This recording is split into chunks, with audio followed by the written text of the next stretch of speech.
It is often said that one graduates from Providence College having learned how to learn, that a liberal arts education prepares us to be able to rediscover and adapt.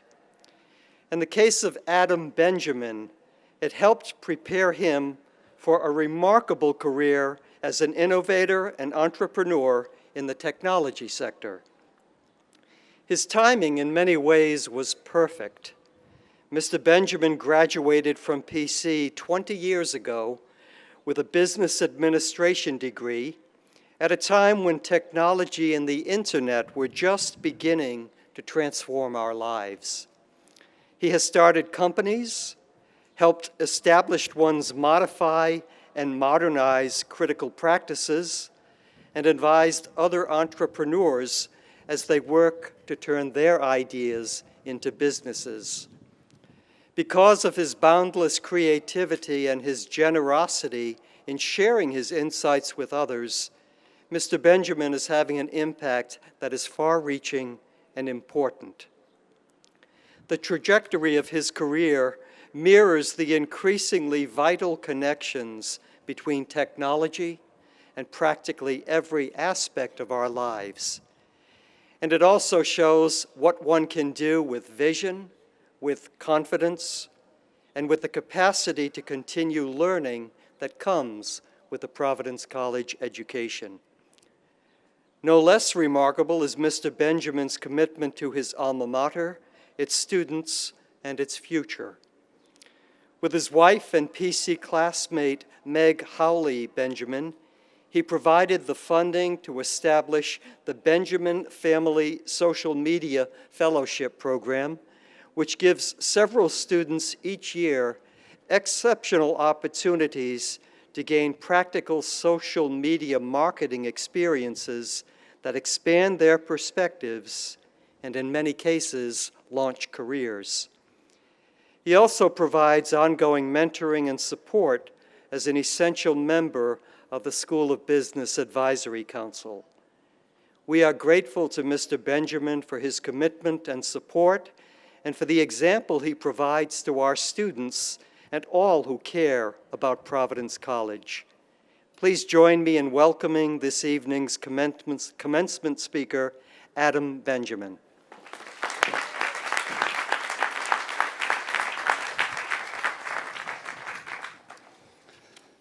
Good evening, Providence College.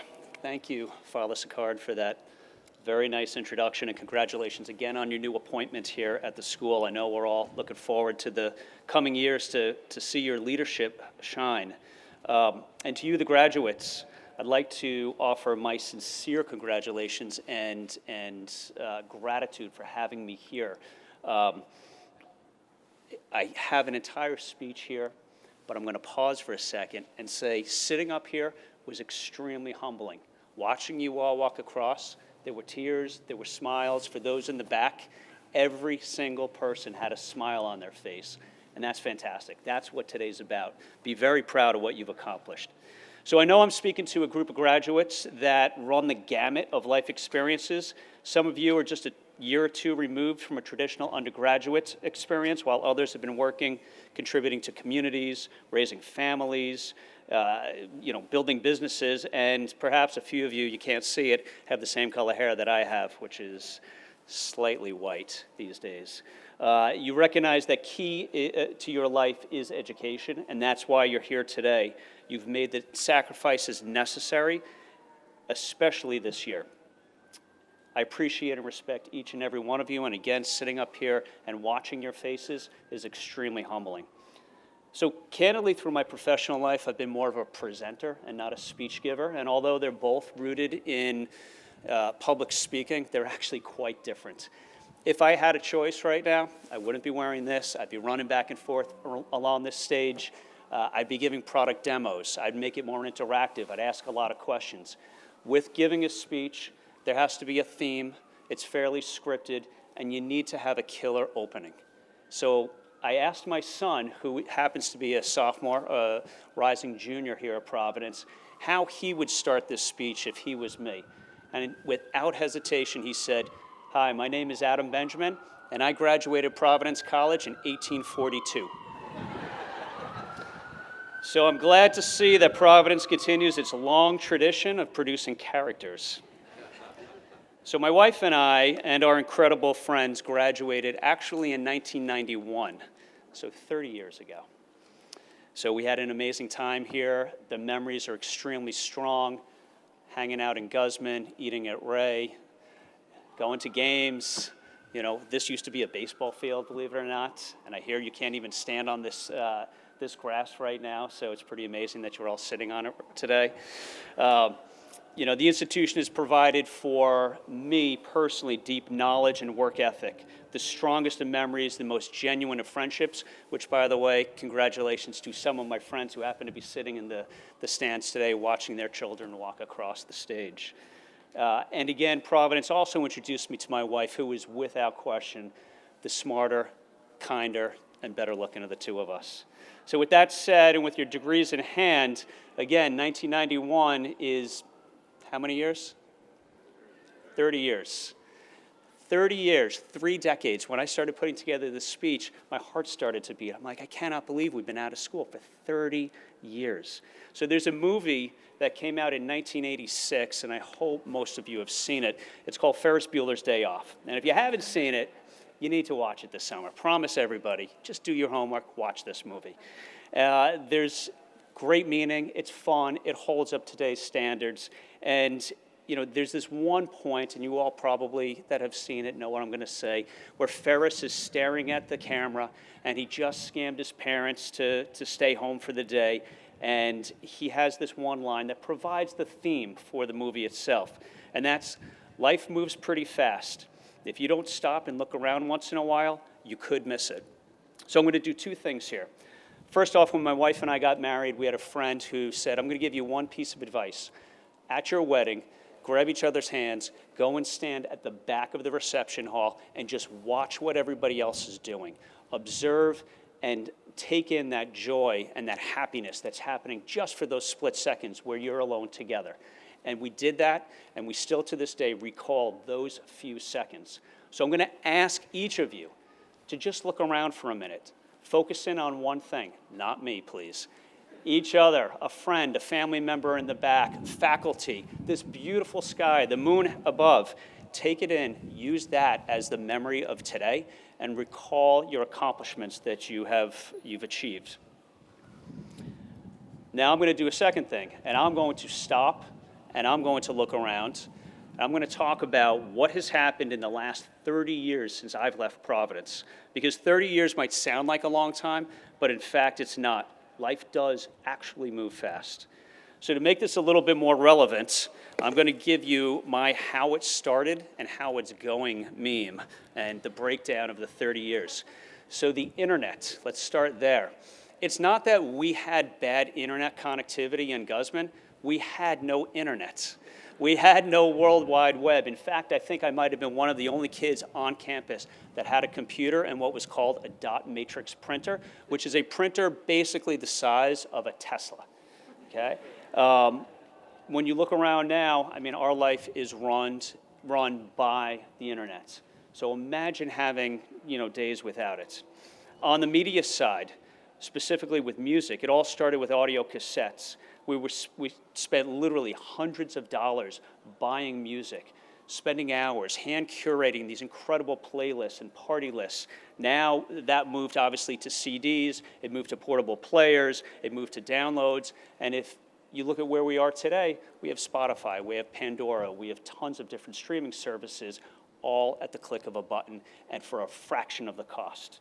On the video side and the entertainment side, if you wanted to see a new release, you would go to the movies to see it, or you would go to a Blockbuster Video or a rental facility, and you would rent a tape about this big to plug into a machine to watch it.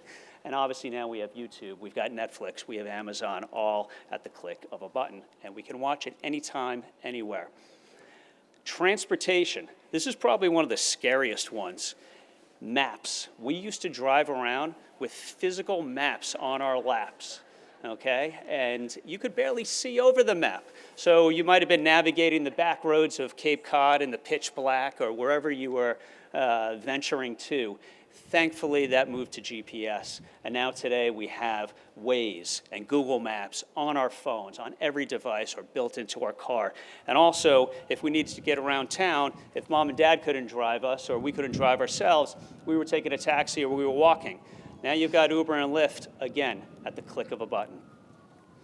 From a communication standpoint, how it started for us was actually using a telephone, actually making a phone call that was wired into a wall, or writing a letter and sending it in the mail. Today we send out thumbs, the big thumbs up, or we'll do the one heart emoji to tell somebody that we care about them, that we love them, and we're thinking about them, or we send them a quick email. Instantaneous and extremely still meaningful interactions. Banking in 1991 required you to physically walk into a bank, into a physical location, fill out a piece of paper just to get $20. I tell my friends now that have kids going to school, just put Venmo on their machine, on their phone. That's all that they need. In 1991, also the space program. If you think about it, just thinking about the moon here shining over us, we had the space shuttle launches, and we were dreaming about doing more up there. In just 3 short decades, again, just 30 years, we have the International Space Station. We have hundreds, if not thousands, of satellites providing infrastructure to us to support our daily lives. And of course, today, we have a drone flying on Mars. Who would have thought? Talk about a moonshot. So I'll probably say the most notable advancement for me personally was back in 1991. The cheese on pizza was on top, and now it's in the crust. So in all seriousness, I can go on for hours talking about advancements of smart appliances in your home, autonomous driving cars, robots following you around in the supermarket, VR goggles, and the incredible innovations that have happened and continue to happen. Probably the most notable this year, obviously, a vaccine that was created and distributed at scale globally. Unbelievable, true miracle. So it's pretty wild when we stop and look around once in a while and appreciate all of these innovations and accomplishments, where we were, where we are, because again, 30 years, it really is not that long. But now we need to focus on where we're going. And each of us, yes, I consider myself part of this group, and everybody here should, we will carry this torch.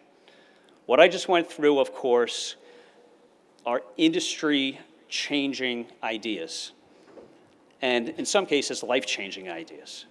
Products and services, fundamental ideas that I believe are rooted in some very basic components. And I'd like to share just a couple that I've picked up through the years, and I hope they resonate with you. First and foremost, curiosity and creativity will always beat complacency. Standing still never won any race. Challenging the status quo is actually a good thing. If you don't like something, you don't believe it's right, you see some type of injustice, it's okay to raise your hand or do something about it. When this is all done, I'm going to come up with a solution for this so it stops whipping me in the face. Saying no sometimes is better than saying yes. This is one that I've actually personally had an issue with in my professional life, because I always want to make people happy. I always want to do more. But ultimately, if you say yes to everything, you become the bottleneck. You start to focus on the wrong things. People will have more. They will be, better with you. They will have more admiration for you if you say no, and focus on the right things. Sorry about that. So winning is great, but sometimes losing is better. And what I mean by that is, if you're learning to ride a bike or you're learning to ski, if you don't fall, you don't learn. And finally, being true to yourself, being compassionate, being humble will reward you on the long run. Think about your values and your personal mission statement, and keep that front and center with every professional and personal decision you make. This is what makes each of us simply better people. So when writing this speech, I said I wasn't going to spend any time dwelling on this past year, but I am going to highlight something that I do believe has significant relevance On January 18th of this year, an email was sent by our own Providence College Dean of Students, Stephen Sears, and I'd like to read one paragraph of it. Thank you again for your resiliency and tenacity. We have the opportunity before us to have a safe and successful spring semester, and I know that you will join me in embracing it. Why? Because we can, we will, we believe, as one, as members of our beloved community, that is Providence College. We are Friars. So sitting at home as a parent of a current student, these emails from Dean Sears brought comfort and hope for a better tomorrow for many of us. We knew the school was watching over our families, so I'd like to take a moment to thank Dean Sears. I'd like to thank our Providence College community, and to our PC frontline students, who I know several of you are sitting in the crowd today receiving your degrees, for the care, the kindness, the prayers, the support you provided to our families during this crazy time.